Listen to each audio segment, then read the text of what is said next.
ஆந்திராவில் ரயில் விபத்து தொடர்பான விசாரணையின் முழு விவரங்கள் வெளியிடப்படவில்லை. முதற்கட்ட அறிக்கையில் சொல்லப்பட்டவையிலும் சில கேள்விகள் இருக்கின்றன. ராயகடா பயணிகள் ரயில் மற்றும் விசாகப்பட்டினம் பலாசா பயணிகள் ரயில் விபத்தில் நமக்கு உறுதிபட தெரிந்த விஷயங்கள் மிக சிலவே. விபத்து நடந்த 24 மணி நேரத்தில் மீட்பு பணிகள் நிறைவடைந்து விட்டன. சீரமைப்பு பணிகள் தொடர்ந்து கொண்டிருக்கின்றன என்பதுதான் நமக்கு கிடைக்கும் உறுதியான தகவல். விபத்தில் 14 பேர் உயிரிழந்துள்ளனர். சுமார் 50 பேர் காயங்களுடன் மருத்துவமனைகளில் வைக்கப்பட்டுள்ளனர். விபத்து இடத்தை கவனமாக ஆய்வு செய்து கிடைத்த ஆதாரங்கள், அதிகாரிகளின் வாக்குமூலங்கள், டேட்டா லாக்கர் அறிக்கை மற்றும் ஸ்பீடாமீட்டர் சார்ட் ஆகியவற்றை கொண்டு 7 நிபுணர்கள் கையெழுத்திட்டு முதல்கட்ட அறிக்கை அளித்துள்ளனர். முதல்கட்ட அறிக்கையில் ராயகடா பயணிகள் ரயில் ஓட்டுநர் மற்றும் உதவி ஓட்டுநர் இருவரும் தான் விபத்திற்கு காரணம் என்று தெரிவிக்கப்பட்டுள்ளது. இருவரும் இறந்து விட்டதால் அவர்கள் தரப்பு என்ன சொல்கிறது என்பது தெரியவில்லை.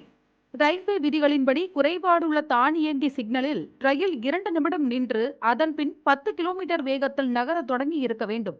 ஆனால் அப்படி நடக்கவில்லை என்று ரயில்வே தரப்பில் தெரிவிக்கப்பட்டுள்ளது. இவையெல்லாம் இதுவரை தெரிந்த விஷயங்கள். ரயில் விபத்தில் இன்னும் தெரியாத விஷயங்கள் இருக்கின்றன.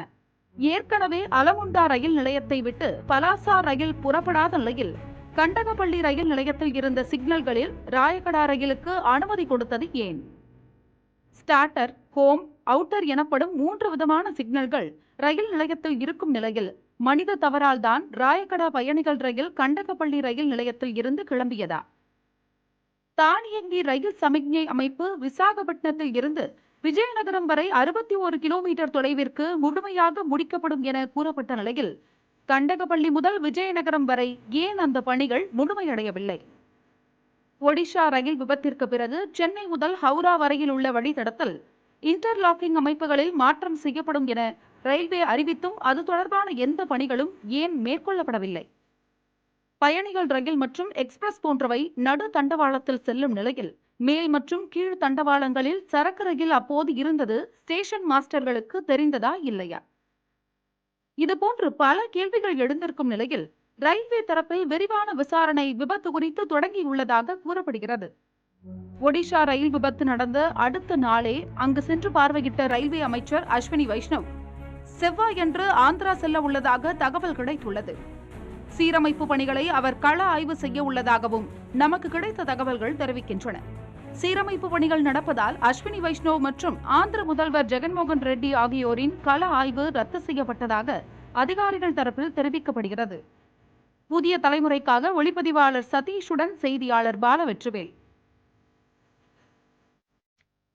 ஆந்திராவில் ஏற்பட்ட ரயில் விபத்துக்கும் 5 மாதங்களுக்கு முன் ஒடிசாவில் நடந்த விபத்துக்கும் சில ஒற்றுமைகள் உள்ளன. அவை என்னவென்று தற்போது பார்க்கலாம். ஒடிஷா ரயில் விபத்து கடந்த ஜூன் மாதம் 2ஆம் தேதி இரவு 8 மணி அளவில் நடைபெற்றது. ஆந்திராவில் கடந்த 29ஆம் தேதி இரவு 7:15 மணி அளவில் விபத்து நடந்தது. 2 ரயில் விபத்துகளும் சென்னை ஹவுரா வழித்தடத்தில் நேரிட்டவை. ஒடிஷா விபத்திற்கு இன்டர்லாக்கிங் சிக்னல் கோளாறே காரணம் என்று சொல்லப்பட்டது.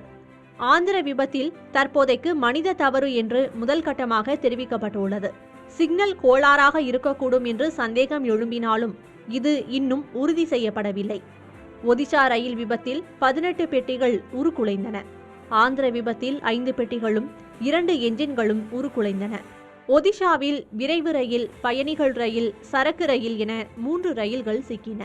ஆந்திராவில் 2 பயணிகள் ரயில்களும் 2 சரக்கு ரயில்களும் விபத்தில் சிக்கின. ஒடிஷா ரயில் விபத்தில் 290 பேர் உயிரிழந்தனர்.